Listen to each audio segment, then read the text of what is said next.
अस्सलाम वालेकुम नाजरीन, मैं हूं कासिम मलिक और आज मैं एक डेयरी फार्म पर मौजूद हूं और उसके ऑनर जो हैं वो भी हमारे साथ मौजूद हैं और डेयरी फार्म से काफ़ी अरसे से इस कारोबार से जो है वो वाबस्ता हैं और मुसलसल मतलब इनसे पहले इनके वालिद जो हैं वो भी इसी कारोबार से वाबस्ता थे। ये भी इसी काम से जो है वो काफ़ी मुतमईन नज़र आ रहे हैं और उनका कहना है कि हम फ्यूचर में हमारी जो कोशिश है हम इससे भी मज़ीद जानवर जो है यहाँ पर रखें और हम उनसे जानने की कोशिश करेंगे और उनका जो तजर्बा है उस हवाले से भी बात करेंगे और कितने जानवर उन्होंने यहाँ पर रखे हुए हैं और उनकी देखभाल किस तरह हो रही है, उनको क्या खुराक खिलाते हैं। आज इस वीडियो के अंदर हम तमाम अपने सवालात के जो जवाबात हैं वो इनसे जानने की कोशिश करेंगे ताकि आप लोगों की भी इससे रहनुमाई हासिल हो सके। तो आइए हम अपनी गुफ्तगू का जो सिलसिला है शुरू करते हैं। कैसे हैं जनाब आप? ठीक ठाक, आप सुनाएं। सबसे पहले तो आप अपना तारुफ करा दीजिए। मेरा नाम माशिद सलीम है और ये हमारा डेयरी फार्म है जिस पे आप तशरीफ़ लाए। इस डेयरी फार्म इस्लामाबाद में है, बर्मा टाउन जावा रोड पे, ठीक है। इसके आप फेसबुक पर सर्च कर सकते हैं इस्लामाबाद डेयरी फार्म से। वैसे ये मशहूर है चौधरी डेयरी फार्म के नाम से, आप किसी से भी पूछ सकते हैं इस्लामाबाद में। अच्छा, जैसा कि मैंने पहले कहा है कि आप लोगों का इस काम में जो है वो काफ़ी तजर्बा है, थोड़ा अपने तजर्बे के बारे में जो है वो लोग हमें तकरीबन इस फील्ड में 50 साल से ऊपर हो चुके हैं। पहले हमारे दादा ने किया, फिर हमारे वालिद साहब ने और अब हम कर रहे हैं ऐसे। अच्छा, जैसे आप बता रहे हैं कि पहले दादा थे फिर अब्बू आए, क्या आप लोग अभी नौजवान हैं तो क्या उनसे आप इस काम के हवाले से कोई रहनुमाई भी लेते रहते हैं साथ? रहनुमाई के बगैर तो काम ही नहीं हो सकता, इसलिए हमें हर वक्त हर पॉइंट पे रहनुमाई लेनी पड़ती है। अच्छा, अब मतलब आप इस काम से अब कुछ अच्छा खासा तजर्बा हासिल कर चुके हैं? कर चुके हैं तकरीबन। अच्छा, तजर्बा हासिल करने के बाद ही हम इंटरव्यू दे रहे हैं। सही, अच्छी बात है। तो सबसे और हमें ये बताइए कि इस कारोबार से अब आप मुतमईन हैं? अल्हम्दुलिल्लाह मुतमईन है, क्योंकि हमने इसी कारोबार से बहुत कुछ हासिल किया। हमने एजुकेशन भी इसी कारोबार से हासिल की, घर बनाया, गाड़ियाँ ली और बहुत कुछ हमने इस कारोबार से हासिल किया। मतलब आप इस कारोबार से बहुत मुतमईन है। हमने बहुत कुछ जो कुछ भी कमाया आज हम इसी कारोबार की वजह से। आगे भी कोई आपका प्लान है कि इसको मज़ीद प्लान तो है, लेकिन हमारा कारोबार पहले ही बहुत फैल चुका है। हम इसे कंट्रोल करना चाहते हैं, छोटा हो, कंट्रोल में हो, क्योंकि कारोबार में प्रोडक्टिविटी उतनी ज़्यादा, आमदन ज़्यादा होती है जितना आपका कारोबार जो है कंट्रोल में रहे। कारोबार अगर फैलता चला जाए तो आप उसे कंट्रोल नहीं कर सकते। कितनी भैंस हैं यहाँ पर, यानी कि जानवर आपने रखे हुए इस डेयरी फार्म पे? जानवर तकरीबन हमारे 250 हैं, 250 के लगभग हैं, जिनमें से हमारी गाय की रेशो और भैंसों की रेशो 3:1 है। अच्छा, कोई ख़ास नस्ल है आपके पास यहाँ पर? हमारे पास ख़ास नस्ल नहीं है। यहाँ पे जो दूध देने वाले जानवर हैं हम उस लिहाज से ख़रीदते हैं। हमारा एक स्पेसिफिक रेशो है जिसके दरमियान हम जानवर की ख़रीद करते हैं और हमारी एक डिमांड है दूध की, जिसको हम देख के जानवर ख़रीदने की कोशिश करते हैं। जो हम स्पेसिफिक ऑलमोस्ट जानवर ख़रीदने की कोशिश करते हैं वो राउंड अबाउट अभी उसकी रेंज है 170, राउंड अबाउट 170 to 180। तो अब उस रेंज में एक अच्छा दूध देने वाला जानवर जो हमारे डिमांड के पूरा उतरता हो हम वो लेते हैं। इसमें हमारा कोई नस्ल का ताल्लुक़ नहीं है। अच्छा, आपका सिर्फ यहाँ पे क्योंकि दूध का कारोबार है, डेयरी फार्म है, तो यहाँ पर आप सिर्फ वो जानवर ख़रीदते हैं जो दूध के पैदावार के हवाले से बेहतर हो। अच्छा, इसके हवाले से आप मुख्तलिफ मंडियों से जाकर ख़रीदते हैं या मुख्तलिफ डेयरी फार्म पे जाके विज़िट करते हैं, वहाँ से लेके आते हैं? नॉर्मल रूटीन में आजकल तो कोरोना वायरस है, मंडियाँ नहीं लग रही, तो हम तो किसी गाँव वगैरह में भी जाके ख़रीदते हैं। वैसे नॉर्मल रूटीन में हम जो है मंडियों पर जाते हैं। ओकाड़ा, आरफ वाला, चीचावत्ती, ये 3 मेजर मंडियाँ जिनमें से हम ऑलमोस्ट तीनों ही करते हैं, तीनों पे जाते हैं। काफ़ी भाग दौड़ करनी पड़ती होगी इनको? अच्छा है, मतलब भैंस काफ़ी ज़्यादा। आपको पूरी एक टीम चाहिए होती है और पूरा नेटवर्क चाहिए होता है जानवर ख़रीदने के लिए और फिर आगे उससे चलाने के लिए भी। ख़रीदना सबसे मुश्किल काम है और फिर चलाना उससे ज़्यादा मुश्किल है। सही है।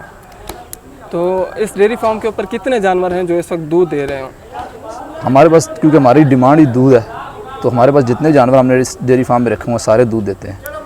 5 से 7 जानवर होंगे जो हमने सिर्फ कुर्बानी वगैरह के लिए रखे हुए हैं, जो इस तरह हम रखते हैं। तो जो जानवर आपने दूध नहीं दे रहे वो रखे हुए, उनके अखराजात भी इन्हीं जानवरों से पूरे हो रहे हैं जो दूध दे रहे हैं? जी, ऑलमोस्ट इसी तरह हमारा निज़ाम है, क्योंकि अगर आप देखें तो 50 जानवरों पे एक जानवर आता है जो दूध नहीं दे रहा, तो उसका ख़र्चा निकल ही आता है इनमें से। एक भैंस जो है वो यौमिया कितना दूध देती होगी? अप्रॉक्सीमेटली अगर एक भैंस को आप प्रॉफिट कमाना चाहते हैं इस्लामाबाद में रह के, तो कम से कम उसको 4.5 kg पर टाइम देना चाहिए, जो कि 9 kg बनता है पूरे दिन का। अगर आप इससे बिलो जाते हैं तो भैंस अपना ख़र्चा नहीं निकाल सकती, पूरा नहीं करती, तो आप लॉस में जाएंगे। अगर 4.5 kg अगर एक भैंस एक टाइम पे दे रही है और अगर आपकी एवरेज पूरे फार्म की जो 9 kg तक आ रही है, तो आप प्रॉफिट कमा रहे हैं। अदरवाइज़ आप लॉस में चले जाते हैं। आपके पास जो है ये कितना दूध दे रही होगी अगर हम एक भैंस की बात करें या गाय की? हमारे तो 9 kg तक चली जाती है। 9 kg तक चली जाती है। खर्च कितना आ जाता होगा? खर्च एक भैंस पे रोज़ का 800, इसमें आपके शामिल है खाना, भैंस फार्म का किराया वगैरह भी, आपके मुलाजमों की तनख्वाहें, इनका रहन सहन डाल के सब कुछ 800 से 850 के दरमियान तक ये खा जाती है।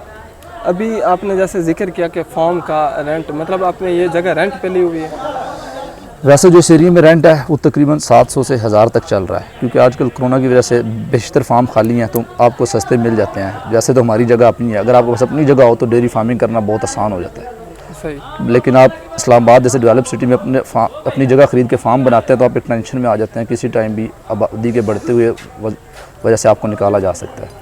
अगर कोई बंदा ये कारोबार स्टार्ट करना चाहता है, शुरू करना चाहता है, उसके पास अपनी जगह नहीं है, तो क्या वो एक रेंट पे लेके अफोर्ड कर सकता है? मतलब अच्छा मुनाफा हासिल कारोबार कर सकता है? जो कोई बंदा अगर कारोबार स्टार्ट करना चाहता है उसको चाहिए कि कम से कम जितने वो चांसेस कम ले, क्योंकि जगह लेना भी एक चांस है, वो हमेशा रेंट से स्टार्ट ले, क्योंकि अगर वो किसी पॉइंट पे भी यू टर्न लेके वापस आना चाहता है और कारोबार को ख़त्म करना चाहता है तो उसके मार्जिन ऑफ लॉस बहुत कम है। अगर आपकी जगह होगी, आप डेवलप करेंगे तो आपको बहुत ज़्यादा लॉस होता है अगर आप वापस आते हैं, क्योंकि इसमें चांसेस होते हैं जो भी नए लोग आते हैं उनमें से मेजॉरिटी लोग 4-5 साल बाद वापस भी जा सकते हैं, तो इसमें आपको चाहिए कि आप मिनिमम से चांस लें।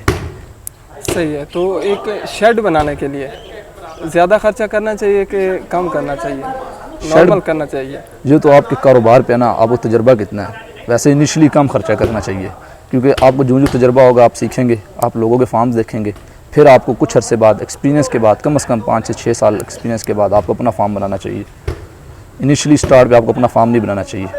सही। क्योंकि आपको अपनी ज़रूरियात देखनी पड़ती हैं, हर बंदे की और हर डेयरी फार्म की ज़रूरियात अलग होती हैं।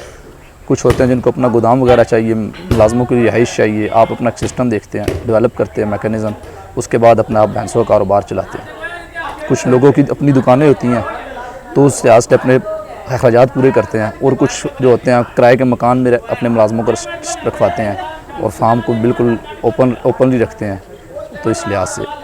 अच्छा, अब ये भी हमें बताइए कि अगर ज़्यादा दूध हासिल करना हो तो कौन सी खुराक जो है वो जानवर के लिए बेहतरीन होगी? बेहतरीन खुराक तो वैसे खल है, क्योंकि खल में कुछ अरसे से स्प्रेयों वगैरह का असर है और जानवर काफ़ी ज़्यादा बीमार हो जाते हैं और पूरे डेयरी फार्म ख़त्म हो जाते हैं इस खल के जहर के असर की वजह से। इनके जो मुतबादिल निकली हैं वो हैं आपकी डिफरेंट फीड्स हैं जो आप यूज़ कर रहे हैं, जो हम यूज़ कर रहे हैं फ़िलहाल अपने जानवरों के लिए, वो कराची वंडा है। ये अप्रॉक्सीमेटली हम 2 से 3 kg पर जानवर को हम दे रहे हैं। वो क्यों बेहतर है? आप उसमें डिफरेंट चीज़ें हैं, उसमें ग्लूकोज वगैरह भी है, और जितने भी हम ऑयल वगैरह डिफरेंट काइंड के ऑयल जो हम जानवरों को देते हैं उनका मिक्सचर उसमें पहले से इनिशियली मौजूद होता है। सही। इस और ये इनमें ऐसी चीज़ें भी होती हैं जो हम मेडिकली तौर पर जानवरों को देते हैं ताकि उनका हाजमा तेज़ हो, वो इनके इनिशियली मौजूद होती हैं during the process of feed making. अच्छा, बहुत से लोग जो हैं वो अपने जानवरों को खुश्क रोटी खिलाते हैं, क्या आप भी ये? खुश्क रोटी बेस्ट है, होनी चाहिए, लेकिन उसमें भी आपको जहर वगैरह आ जाते हैं, अच्छी नहीं मिलती। लेकिन हम भी खुश्क रोटी डालते हैं approximately 1 kg, 700 gram to 1 kg हम भी डालते हैं पर जानवर एक टाइम का। आप बता रहे हैं कि वंडा भी खिलाते हैं, उसके अलावा खुश्क रोटी भी? जी, खुश्क रोटी, क्योंकि आटा होना चाहिए, आटे में ताकत होती है, इंसान भी आटा खाता है, रोटी खाते हैं, तो इसलिए जितनी फ्रेश रोटी होगी उतनी ज़्यादा अच्छी होगी। अच्छा, ये भी बताइए कि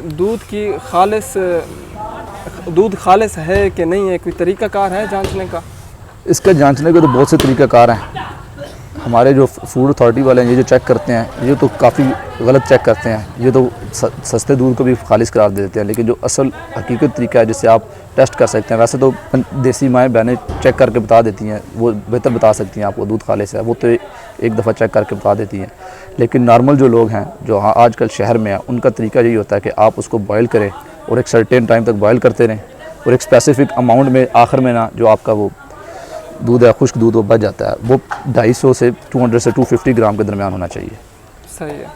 तो आपने जैसे बताया कि 240 जानवर हैं आपके पास। जी। अगर हम इनकी बीमारियों के हवाले से बात करें तो इनके ऊपर सालाना कितना खर्चा आ जाता है? मंथली 1 लाख तक खर्चा आ जाता है इनके ऊपर। मंथली? जी 1 लाख तक इनकी बीमारी का खर्चा आ जाता है। सही है। अच्छा, यहाँ पर काम करने के लिए मुलाजिम कितने रखे हुए हैं आप? हमने 10 जानवरों पर एक मुलाजिम रखा हुआ है, उसके लिहाज से हमारे पास टोटल 25-26 बनते हैं। 10 जानवरों के लिए एक मुलाजिम रखा हुआ। अगर आप बताना चाहें उनकी सैलरी के हवाले से कि सैलरी कितना हो? सैलरी एरिया पे डिपेंड करती है। यहाँ पे जो चल रही है वो 15,000 है। 15,000। उसमें उनकी रिहाइश का भी हमारे ज़िम्मे है, उनका मेडिकल भी हमारे ज़िम्मे है, उनकी खुराक ईच एंड एवरीथिंग सब कुछ आप प्रोवाइड करते हैं? सब कुछ हम प्रोवाइड करते हैं, खाना पीना सब कुछ। और 15,000 उनकी तनख्वाह। ठीक है। क्या बताना चाहेंगे कि आप मुलाजमों से मुतमईन होते हैं कि अब खुद भी यहाँ पे रहते हैं? मुलाजमों इस काम में सबसे मुश्किल चीज़ ही मुलाजमों को हैंडल करना है। सही। उससे अक्सर हम तंग ही रहते हैं। तंग रहते हैं। क्या इस काम को मुलाजमों के ऊपर नहीं छोड़ा जा सकता? नहीं छोड़ा जा सकता। अगर आप छोड़ेंगे तो आप लॉस में चले जाएंगे। खुद टाइम देते हैं यहाँ पे? जी हम खुद देते हैं। कितना टाइम देते हैं? दिन में तकरीबन आपको 5 से 6 घंटे देने चाहिए इस कारोबार को। 5 से 6 घंटे देने चाहिए देखभाल के लिए। उसकी क्या वजह है? कुछ उससे जो आप निगरानी ज़्यादा करेंगे उतनी ज़्यादा प्रोडक्टिविटी ज़्यादा होगी। सही। जितना आप टाइम इस कारोबार को देंगे उतना कम है। ये तो मिनिमम बताया 5 से 6 घंटे, वैसे आप 24 घंटे भी दे तो कम है। सही है। अच्छा, आमदन के हवाले से अब हम बात करते हैं कि आपके पास मतलब आप कितना यहाँ से आमदन कमा रहे हैं, अगर क्योंकि हमारे जो देखने वाले हैं व्यूअर्स हैं उनको भी इस हवाले से आइडिया हो सके, ताकि अगर वो कारोबार में आना चाहते हैं तो उनको मालूम होना चाहिए कि कितने अखराजात हैं और यहाँ पर और इसकी आमदन कितनी होती है, ताकि उनको इस बारे में समझ आ जाए। इस कारोबार में कोई स्पेसिफिक आमदन नहीं होती, इसमें आप सिर्फ पैसे को रेगुलेट करके अपना कारोबार चलाते हैं। आप जितना लोगों से इंटरेक्ट करेंगे, जितना अपना मार्केट में कॉन्फिडेंस बना कर रखेंगे किसी भी फील्ड में, आपका कारोबार उतना ऊपर चला जाता है और आपको उतनी अर्निंग ज़्यादा होती है। इट्स ऑल अबाउट कॉन्फिडेंस कि आप कारोबार में कितना अपने लोगों का कॉन्फिडेंस गेन कर रहे हैं, एतमाद कर कितना हासिल है आपको लोगों का। थोड़ा आइडिया दे दें ताकि सुनने वाले जो नाज़रीन हैं उनको समझ आ जाए, अगर वो इस कारोबार में आना चाहते हैं तो। देखिए आप खुद अंदाज़ा लगा लें, 850 तक अगर एक भैंस का खर्चा है और आपके दूध का रेट डिसाइड करता है कि आप कितनी आमदनी कर रहे हैं। मसलन यहाँ इस्लामाबाद के अंदर 105-7 रुपये मेरे ख्याल से 100 या 105 चल रहा है रेट इस्लामाबाद में नॉर्मल। तो अगर आपकी एक भैंस जितना दूध देगी आप उस हिसाब से लगा लें कितनी आमदन होती है आपको। सही। चलें, आप इस काम से मुतमईन हैं, आगे भी इस काम को जारी रखेंगे? जी हम जारी रखेंगे इंशाल्लाह। थैंक यू, आपने हमें टाइम दिया। इंशाल्लाह फिर आपसे मुलाकात होगी दोबारा। ओके। तो नाजरीन, हमने कोशिश की कि आप लोगों के साथ तमाम मालूमात जो है डेयरी फार्मिंग के हवाले से आप लोगों के साथ शेयर की जाए। इस हवाले से हमने इन भाई से जो है वो तमाम जो सवालात थे हमने कोशिश की उनके जवाबात लें, ताकि आप लोगों को भी डेयरी फार्मिंग के कारोबार के हवाले से समझ आए। अगर आप ये कारोबार करना चाहते हैं तो जैसा कि ये भाई भी काफ़ी मुतमईन है, और कोशिश कीजिए कि इस कारोबार में अगर आप आना चाहते हैं तो सबसे पहले इस कारोबार के हवाले से आपको तजर्बा हासिल करना चाहिए, इस कारोबार के हवाले से आपको मालूमात होनी चाहिए, और ये सबसे बेहतरीन अंदाज़ में मालूमात जो हैं वो आपको सिर्फ वही लोग फराहम कर सकते हैं जो इस कारोबार से पहले से वाबस्ता हैं। तो मुझे दीजिए इजाज़त, इंशाअल्लाह फिर आपसे मुलाकात होगी। अल्लाह हाफ़िज़।